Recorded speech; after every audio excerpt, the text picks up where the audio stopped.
তো আমাদের জীবনে এত কষ্ট কি টাক নাই বলে? আমার যা দেখে মনে হচ্ছে যে আমাদের জীবনে টাক নাই বলে এত কষ্ট হয়তো।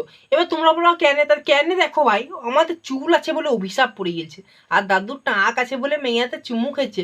ওর মেয়াতে চুমু খেয়েছে না, কাকে ঠুকুরছে মনে হচ্ছে দেখে।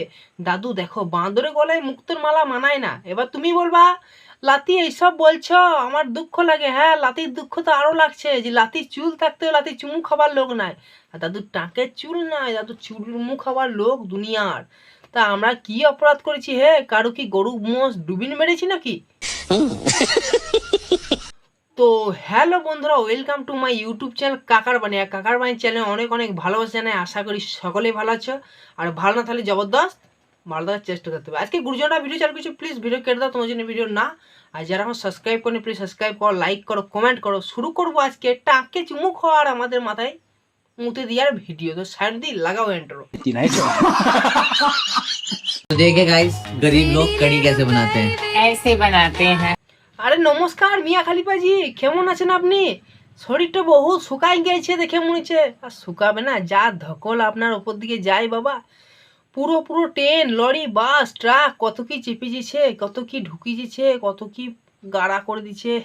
কিন্তু আপনার শরীর বলে এখনো বোধহয় ভালো আছে ইঞ্জিন। তো আপনার ইঞ্জিনের বহু জোর। এবার ইঞ্জিনের জোর আছে ঠিকই, কিন্তু ইঞ্জিনের ফুটোও বড় হয়ে গেছে। बनाते हैं, हमारे पास कढ़ाई नहीं है ना, इसलिए हम पतीले में कढ़ी बना रहे हैं। এই ইঞ্জিন কতদিনে চালালো জনি কাকা, আরো কত ভালো ভালো ড্যানি কাকা, কত ভালো ভালো লোক চালিয়েছে। তারা চালিয়ে যখন সুখ পেয়েছে, তো আমাদের মতন বাঞ্চত কোথা যে জায়গা পাবে এইসব সুন্দরীদের চরণে।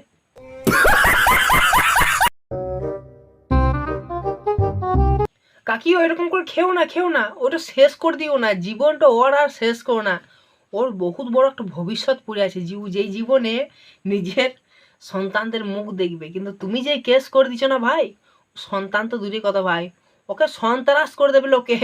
দেখো ভাই, একটা জিনিস সবসময় মাথায় রাখবে, সব জায়গায় কামড় মারবা, এমন কিছু জায়গায় কামড় মেরে না যাতে তার ইঞ্জিনটাই খারাপ হয়ে যায়।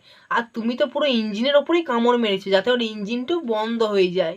দেখো আবার খেপে যে এমন কামড়ায় না তোমার ইঞ্জিন খারাপ করে দেয়।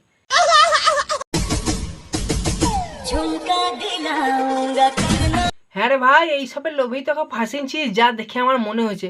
কাকি তুমিও কি মার্কেটের মাল পাওনি যে এমন একটা ধরে নিয়েছো, অযোগ্য, অপাত্র, মানে তার কোনো দামই নাই, দেখে তো মনে হয়েছে হাগার মতন মুখটো।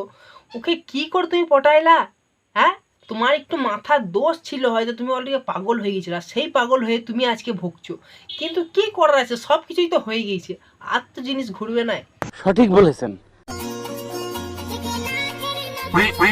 দেখো কাকা, এমন কিছু জিনিস করো না যার লেগে নিজের চরিত্র নষ্ট হয়ে যায়।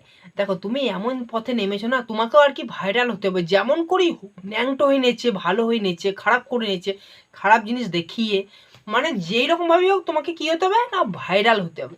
কিন্তু ভাইরালের চক্করে এসে না ভাই, নিজের সম্মানটাকে তুমি হারিয়ে ফেলছো। যেই জিনিস সোশ্যাল মিডিয়াতে, মানে বহুত বাচ্চাদের হাতে ফোন থাকে, সবারই হাতে ফোন থাকে, তোমাদের মতো মানুষকে দেখে একটা কথাই মনে হয় না, যদি পাওয়া যায় না জনি সেন্সকে পদ মারা করাবো।